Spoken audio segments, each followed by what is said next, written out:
Muy buenos días con todos y todas. Doctor Ramiro Mendoza Zúñiga, Contralor General de la República de Chile, señoras y señores contralores, miembros de OLACEF y otras contralorías que están aquí presentes. Muy buenos días con todos y cada uno de ustedes. Quiero en primer término agradecer la cordial invitación que me ha hecho la Contraloría de Chile en la persona del mismo Contralor Ramiro Mendoza, pero también de Patricia Arriagada, la subcontralora. Es un honor para mí estar aquí presente. Les comento que estuve a punto de cancelar mi participación. Le contaba a Patricia porque estoy bastante mal de salud. He hecho un esfuerzo muy grande por venir acá. Estoy con muchos medicamentos. Espero que no se me vaya la voz a mitad de esta presentación. Bueno, vamos a empezar esta presentación. A mí se me ha pedido abordar todo lo relacionado a la Convención Interamericana contra la Corrupción y las entidades de fiscalización superior. Para ello, ¿cómo pasa esto? Ahí está. Para ello, voy a centrarme en estos 4 puntos. El primero va a ser un pincelazo muy general respecto de lo que es la Convención Interamericana y el mecanismo de seguimiento del cumplimiento, de la implementación de esta convención. Ustedes seguramente conocen bien lo que es la convención y el mecanismo de seguimiento, MESICIC, no vamos a ahondar, pero sí una mirada general. Vamos a luego seguir con las disposiciones de la convención que tienen que ver con o que están directamente relacionadas con las entidades de fiscalización superior, para luego ir ya más a lo concreto, que son los resultados y avances en el marco de la primera y cuarta ronda de evaluación del MESICIC, para luego terminar con algunas consideraciones generales. Como ustedes deben saber, la Convención Interamericana contra la Corrupción fue adoptada en Venezuela, en Caracas, en 1996, fue adoptada por 22 países y lo resaltante de la Convención es que es el primer instrumento internacional que reconoce la trascendencia supranacional que tiene la corrupción en nuestros países. En función a ello, muchos países se han ido incorporando a esta convención. Son 33 de los 34 países que son miembros de la OEA. Barbados es el único país que no ha suscrito esta convención. Y los propósitos de esta convención son básicamente promover y fortalecer los mecanismos para prevenir, detectar, sancionar y erradicar la corrupción, pero también promover, facilitar que se adopten mecanismos que aseguren la eficacia de las acciones que están contempladas en la misma convención.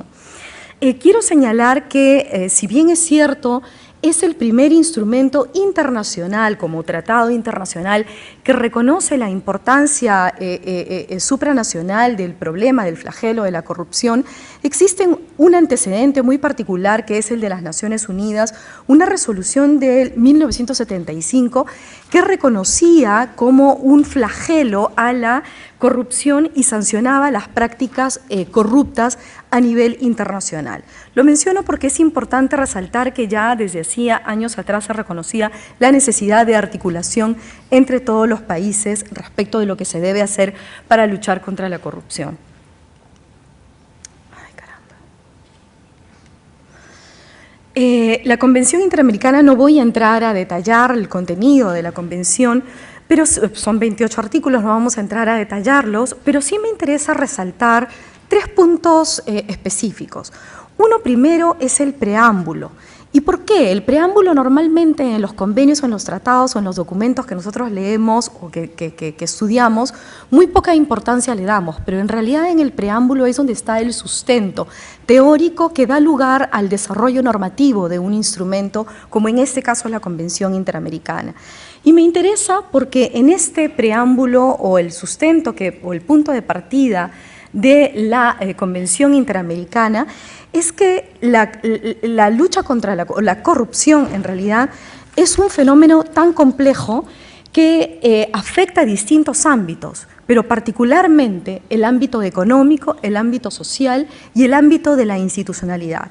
Y la Convención Interamericana parte por reconocer que la corrupción afecta el ámbito macroeconómico, obviamente impide tener carreteras, mayor desarrollo integral de los países, pero por sobre todo afecta la economía de cualquier ciudadano promedio, pero en especial de aquellas personas que son mucho más vulnerables, que son los más pobres en nuestros respectivos países. Entonces, ese es un elemento que está siempre puesto de presente en la Convención Interamericana, en el desarrollo normativo, en el desarrollo y en la formulación de sus recomendaciones. El aspecto individual, el aspecto del impacto individual que tiene la corrupción en los países. El impacto que tiene la corrupción en el ámbito social también, y sobre todo el hecho de que hay siempre una afectación a los derechos fundamentales. Obviamente, cuando hay un acto de corrupción que se presenta, por ejemplo, en una colusión en el ámbito de medicamentos, hay una afectación al patrimonio de una determinada entidad, al patrimonio de una determinada empresa, pero por sobre todo hay una afectación al derecho de una persona. Y esa persona que se ve limitada en su derecho a la salud, por ejemplo, en su derecho a recibir medicamentos o inclusive su derecho a la vida. Entonces, es un ámbito o un aspecto que siempre se tiene también de presente al momento de recomendar o formular las sugerencias a los distintos países. Y el ámbito de la institucionalidad, el hecho de que la corrupción corroe los cimientos de nuestras autoridades, de nuestros países, corroe la confianza que hay. Alguien mencionaba ahora cómo afecta cotidianamente la confianza entre nosotros mismos y entre las autoridades. Y ciertamente facilita el triunfo de la impunidad sobre la justicia. Vamos a pasar esta parte. El mecanismo de seguimiento de la implementación de la Convención Interamericana denominada MESICIC. Este mecanismo fue creado en el 2001, decíamos que la Convención fue implementada en 1996, pero posteriormente se dice, bueno, tenemos una convención, todos dicen que la están cumpliendo, está muy bonita, pero necesitamos nosotros corroborar que efectivamente hay avances en los respectivos países. Y por esa razón es que se crea este mecanismo denominado MESICIC, que ya viene funcionando desde el 2001. En este mecanismo hay 31 estados partes, como veíamos, son 34 estados que conforman la OEA, 33 que son parte de la Convención, pero 31 que son parte de MESICIC. Todavía faltan 2 países más, 3 países que se adhieran a este mecanismo para completar, digamos, todos los países que son parte de la OEA. Este mecanismo de seguimiento denominado MESICIC es muy rico y muy interesante para aquellos que han tenido oportunidad en algún momento de participar. Tiene fundamentalmente 2 órganos. Uno, que es el órgano político, que es la Conferencia de Estados Parte, y donde se toman decisiones respecto, por ejemplo, de las leyes modelo, respecto de las recomendaciones que se van a plantear, pero el aspecto más rico que tiene el MESICIC es el comité de expertos, que es el órgano técnico y es donde se evalúan uno por uno cada uno de los informes que realizan los países. Es también, al igual como lo es el mecanismo de revisión que tiene el de Naciones Unidas y el de la OSD, un mecanismo de evaluación interpares, lo que hace justamente a este mecanismo mucho más enriquecedor. Nosotros en el ámbito de MESICIC ya llevamos 4 rondas de evaluación que las vamos a ver en un instante.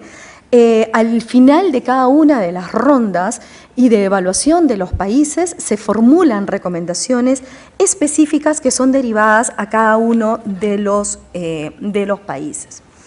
Ahora sí vamos a entrar a lo que son las disposiciones de la Convención Interamericana relacionadas con las FS. Y aquí tenemos que centrarnos básicamente en el artículo 3 de la Convención, que alude a lo que son las medidas preventivas. Hay un conjunto de medidas preventivas, acciones, que señala la Convención que deben ser implementadas por los órganos de control superior. Y estas medidas preventivas están circunscritas básicamente a la promoción de la ética, el conflicto de intereses, establecer medidas para asegurar conflicto de intereses, asegurar el uso debido de los recursos públicos, en mecanismos que aseguren que los servidores públicos denuncien, sistemas de declaraciones juradas de ingresos activos y pasivos, sistemas de contratación de funcionarios, sistemas de protección a denunciantes y sistemas también o mecanismos para estimular la participación de la sociedad civil.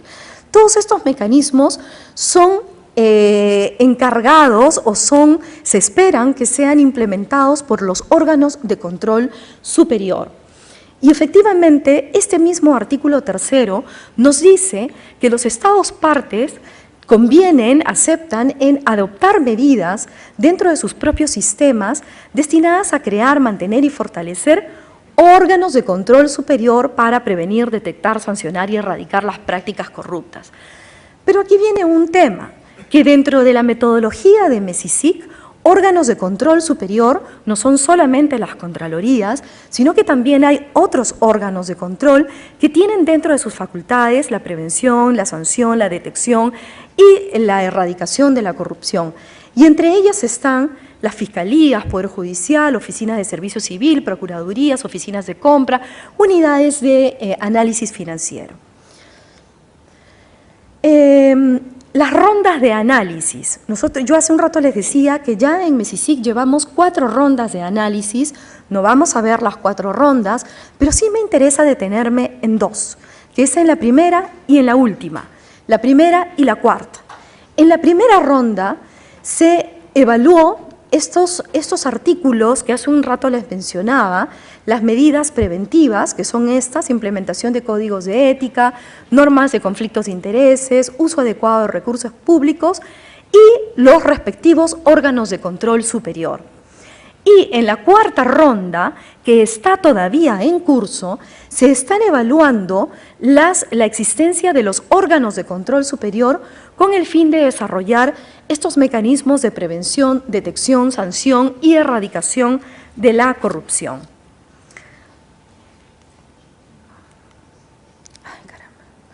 Aquí vamos a ver ya los resultados de estas evaluaciones. Algo que primero quiero resaltar, vamos a ir primero con la primera ronda del MESICIC, y en esta primera ronda, fíjense ustedes, cada uno de los países, han sido 28 países evaluados, esto fue en el 2002, fue la primera ronda, el primer proceso de evaluación, fueron 28 países, incluidos Canadá y Estados Unidos. Y en esta primera ronda, cada país tenía que detallar cuáles eran los avances en materia de conflicto de intereses, en materia de uso de seguimiento de recursos, uso debido de recursos públicos, declaraciones juradas de bienes y rentas, en fin. Pero tenían que decir cuáles eran los órganos de control superior que estaban a cargo de la implementación de estas medidas. Y miren ustedes la importancia que se le da en este espacio a las contralorías o FS. Y fíjense, de los 28 países, 25 países señalaron que eran las contralorías en quienes recaían estas medidas preventivas que debían implementarse en cada uno de sus países. Estas contralorías, seguidas de ministerios públicos, comisiones de integridad, oficinas de servicio público o de carrera de servicio civil, procuradurías, defensorías, entre otras. Pero aquí lo que me interesa resaltar es la importancia que en conjunto, en el ámbito de MESICIC, en el ámbito de la primera ronda, se le asigna a las contralorías, a las entidades de fiscalización superior, como las entidades por excelencia que tienen que desarrollar estas acciones señaladas en el artículo 3º de la Convención. Las recomendaciones que se formularon en la primera ronda para específicamente los órganos de control superior fueron básicamente estas dos. Una primera, que es el fortalecimiento de los órganos de control superior, dotándolos de recursos necesarios para el cabal cumplimiento de sus funciones, y en segundo término, asegurar que estos órganos de control superior se encargaran de manera efectiva de desarrollar funciones en materia de conflicto de intereses, porque si bien es cierto, la gran mayoría de los órganos de control superior habían desarrollado y han desarrollado el tema relacionado a declaraciones juradas de bienes y rentas y pasivos, no tanto con el tema de conflicto de intereses. Ahí todavía hay una falencia que en conjunto se ha inclusive recomendado también en la cuarta ronda. Y también perfeccionar y mantener todo el tema de declaraciones juradas de bienes y rentas. En esta primera ronda hay recomendaciones, que son estas dos, muy puntuales, porque en realidad la primera ronda fue muy amplia y no solamente se vio lo relativo a los órganos de control superior, sino también se vieron otras medidas, incluyendo también aspectos que tienen que ver con la represión y con lo punitivo en el ámbito de la lucha contra la corrupción.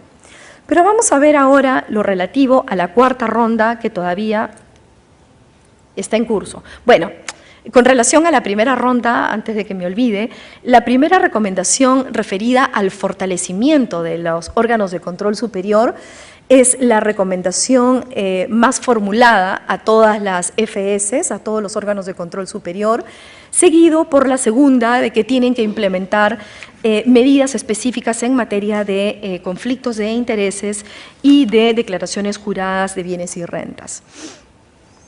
En lo que viene en la cuarta ronda de análisis. En esta cuarta ronda sí se centró y sí se centra, porque todavía está en curso, la evaluación respecto de cuál es el rol que cumplen los órganos de control superior. Nuevamente, aquí también el MESICIC deja abierta la posibilidad de que sean los países que participan en el proceso de evaluación a que definan cuáles son los órganos de control superior de mayor relevancia para desarrollar las funciones en materia de prevención y combate de la corrupción. Y aquí lo que vamos a ver es que en esta cuarta ronda, que nuevamente todavía no concluye, de los 31 países que van a ser sometidos al final de la cuarta ronda a este proceso, todavía recién vamos nosotros en 15, ya eso todavía está en proceso, pero de los 15 países, aquí señalan los países que las principales entidades u órganos de control superior son los ministerios públicos. 15 señalan que son los ministerios públicos los que tienen este rol de articulación, de prevención y combate, seguido por las contralorías y seguido por el Poder Judicial, y bueno, ya vamos viendo otras entidades a quienes se les asigna esta importancia tan relevante como es en el control, en la prevención de la corrupción. Estos son los países que han sido evaluados ya en la cuarta ronda. Están Argentina, Brasil, Bolivia, Chile, Colombia, Costa Rica, El Salvador, Guatemala, Honduras, México, Panamá, Paraguay, Perú, Trinidad y Tobago y Uruguay. Todavía están los países de OLACEF pendientes, son Belice, Ecuador, Nicaragua, República Dominicana y Venezuela. ¿Cuáles son las recomendaciones en el marco de esta evaluación? ¿Cuáles son las principales recomendaciones que se les ha planteado a los países que ya han sido evaluados? Y estas son las recomendaciones más comunes que van de mayor a menor. En primer lugar, se les recomienda a los países respectivos que fortalezcan las contralorías dotándolas de recursos necesarios para el cumplimiento de sus funciones. En el ámbito del desarrollo de las contralorías se ha visto, y no es poco frecuente, ver que no se les asignan los presupuestos necesarios para desarrollar la importante función que les corresponden. No tienen el personal suficiente, no tienen los recursos, no tienen la logística necesaria y por lo tanto es necesario darle esos recursos para que hagan una cabal función en cumplimiento de lo que les está mandatado. Un segundo nivel de recomendación es el que tienen que fortalecer la articulación de las contralorías con los otros órganos de control superior, principalmente con las entidades de la administración de la justicia. Esta es una recomendación que se encuentra en el segundo lugar, y lo que nos está reflejando aquí es que es necesario que, dada la importancia que tiene la Contraloría, las Contralorías, las FS, tienen necesariamente que articular con los otros órganos de control superior, Poder Judicial, Ministerio Público, las agencias anticorrupción que existan, a efectos de desarrollar un trabajo debidamente articulado. No nos olvidemos que cuando nosotros hablamos de corrupción, de lucha contra la corrupción, mejor dicho, no podemos decir que solamente las Contralorías y las FS pueden desarrollar esa tarea. Tiene que haber un trabajo de la mano, integrado, con el Poder Judicial, con los ministerios públicos, con las procuradurías, con la sociedad civil, con el sector privado. Entonces, eso es lo que nos está reflejando esta recomendación que se formula. Pero al respecto yo quiero señalar dos buenas prácticas que fueron resaltadas en el marco de esta recomendación que se formuló.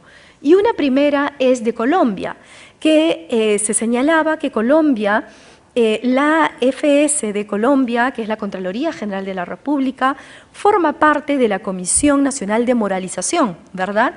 Y como tal, en ese espacio participan otros órganos de control superior y han logrado establecer un nivel de articulación óptimo con la finalidad de desarrollar estrategias en la lucha contra la corrupción. Y una segunda buena práctica también muy resaltada, y disculpen que me refiera a mi país, pero es la de Perú, y es la Contraloría General de la República de Perú, por dos razones. Una primera, porque estableció un convenio tripartito, que es el único que existe en la región, en donde la Contraloría General de la República viene trabajando de la mano con el Poder Judicial y con el Ministerio Público, no solamente para articular acciones en la lucha contra la corrupción, sino para lograr un sistema de interoperabilidad que permita tener un lenguaje uniforme en las recomendaciones que se derivan de las Contralorías hacia el Poder Judicial y Ministerio Público, lo cual es un tema muy importante. Y el otro aspecto también es que la Contraloría forma parte de un espacio de articulación que es la Comisión de Alto Nivel Anticorrupción que existe en el Perú, donde participa sector público, sector privado, la sociedad civil, y de la cual yo soy la coordinadora general. Una tercera recomendación es que se les dice que se tiene que hacer un seguimiento a los casos que son impulsados por las Contralorías ante las fiscalías y órganos judiciales. Y esto porque en el marco de la evaluación que se hace en MESICIC se pide información respecto de las investigaciones, del afincamiento de responsabilidades que se han hecho en el ámbito administrativo, pero cómo terminaron finalmente en el ámbito judicial. Y había poca información porque lamentablemente no había esa articulación necesaria con los órganos de la Administración de Justicia. Entonces, se pide que exista un nivel de seguimiento a efectos de saber exactamente en qué terminan esas recomendaciones, el trabajo que formulan, el trabajo que desarrollan las FS una vez que pasan a las fiscalías o a los órganos judiciales. También se recomienda impulsar mayores mecanismos de articulación con ciudadanía y mejorar sus mecanismos de rendición de cuentas.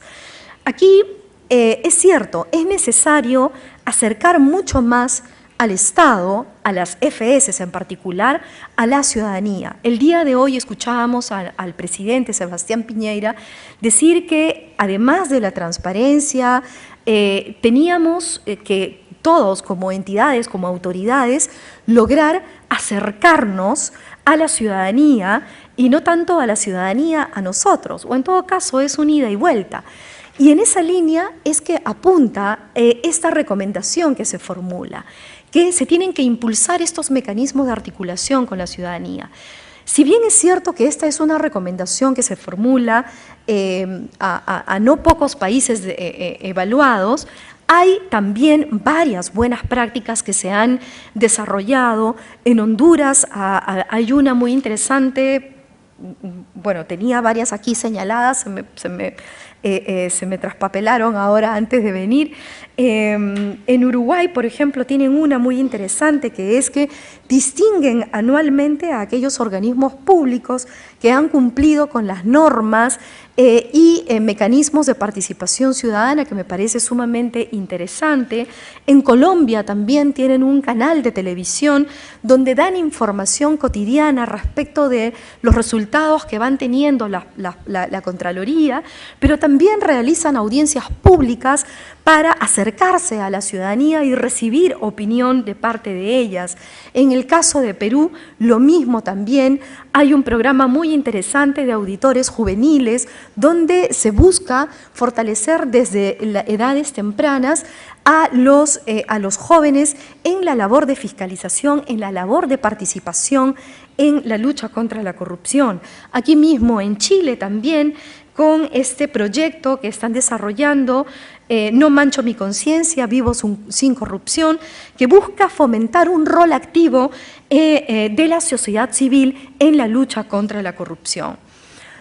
Hay varias otras buenas prácticas que se han puesto de manifiesto, pero no hay que olvidarnos que esta es una tarea que en algunos países no se está cumpliendo. Hace falta fomentar, implementar, profundizar en esta tarea de impulsar mayores mecanismos con la ciudadanía.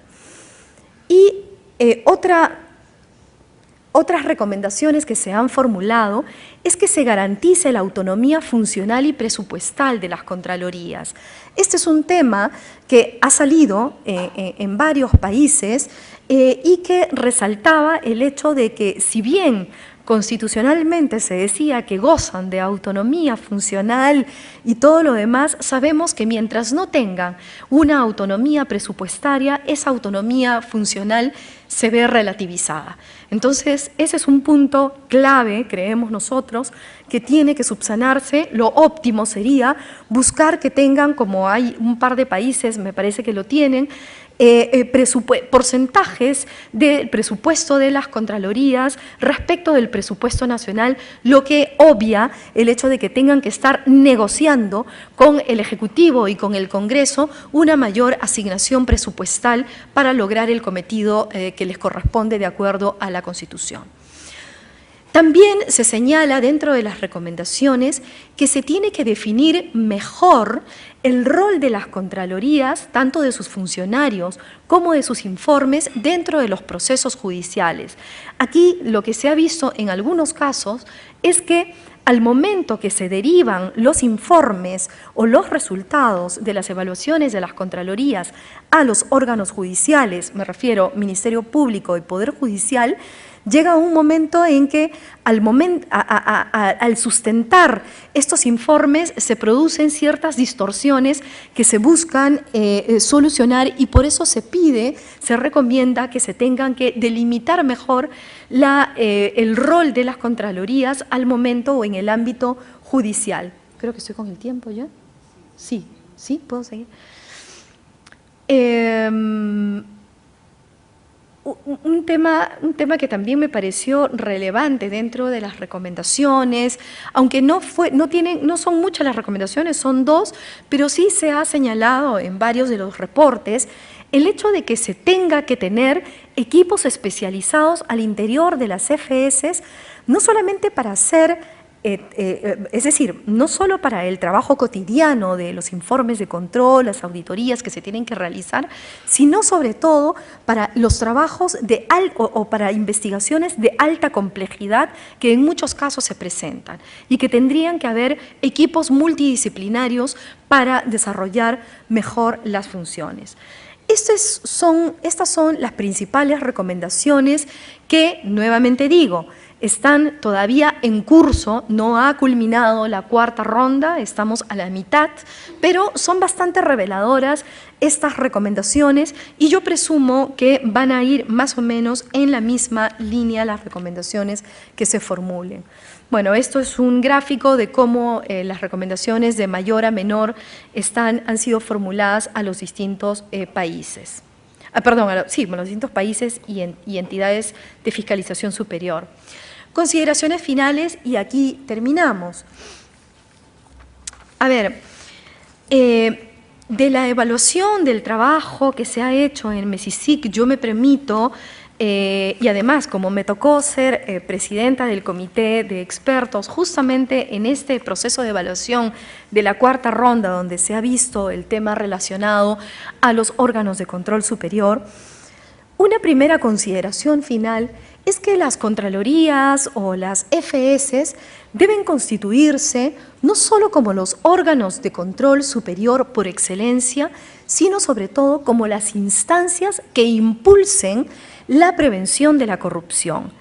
Nadie mejor que ustedes, ninguna entidad mejor que ustedes, que ven cotidianamente cuáles son las falencias que se cometen al interior de la administración pública, que pueden determinar con mayor exactitud cuáles deben ser las medidas preventivas a implementar. Entonces, ese es un punto clave que se tiene que tener en cuenta. Ustedes son una de las mejores herramientas, de los mejores espacios donde se pueden determinar aquellos procesos de riesgo, de mayores vulnerabilidades y coadyuvar así a que se implementen estas medidas de mayor prevención. Es necesario también, considero que nuevamente, como les decía, las contralorías y las FS trabajen de la mano con los otros órganos de control superior. Las contralorías constituyen uno de los principales, de las principales entidades en la lucha, en el marco de la lucha contra la corrupción. Pero tenemos que ser conscientes que las contralorías y las FS no tienen tampoco todo el ámbito, todo el manejo para lograr una eficaz lucha contra la corrupción. Se necesita del trabajo articulado con los órganos represivos, que en este caso, bueno, Ministerio Público, Poder Judicial, las Procuradurías. Las Contralorías y las FS deben buscar mayor precisión de las leyes de probidad y pautas éticas, no como control, no para controlar más, sino sobre todo como herramientas de prevención. Que también es necesario buscar que en las Contralorías y en las FS se conformen equipos de trabajo de élite con personal especializado para casos complejos y de mayor y frecuente vulnerabilidad. Si nosotros sabemos que uno de los principales factores o mayores riesgos y de mayores vulnerabilidades es el ámbito de las contrataciones públicas en todos los países del mundo, entonces hay que implementar mecanismos innovadores que nos permitan con inteligencia, con acciones de inteligencia, con equipos especializados, hacer seguimiento de algunos de los procesos a efectos de determinar por dónde van posibles actos de corrupción que se puedan dar. Pero para eso se necesitan equipos especializados, personal especializado. Y que también otro aspecto es que se tendría que fortalecer los mecanismos de denuncia y de protección al denunciante. Muchos países tienen ya implementado esto, pero es necesario también articular estos mecanismos de protección a los denunciantes, dotándoles no solamente en el ámbito administrativo de mayores herramientas, por ejemplo, en el ámbito de protección en el sector privado, sino también en el ámbito de protección que les debe corresponder en el ámbito penal. Los conflictos de intereses, los mecanismos para asegurar y evitar conflictos de intereses, consideramos que tienen que ser una de las principales banderas que tengan las FS al interior del trabajo que realizan, además de lo que ya vienen haciendo con las declaraciones juradas de bienes y rentas. Y finalmente, la promoción de la participación de la sociedad civil. Creemos que es necesario trabajar de la mano con la sociedad civil, fortalecer desde las Contralorías, la Contraloría Social, fortalecer los espacios de opiniones, de voces desde la sociedad civil que nos dicen por dónde es que, y que nos alertan por dónde es que van o están los principales problemas de corrupción en una determinada entidad y recogerlos como tal. Yo personalmente confío muchísimo en el trabajo que realizan ustedes.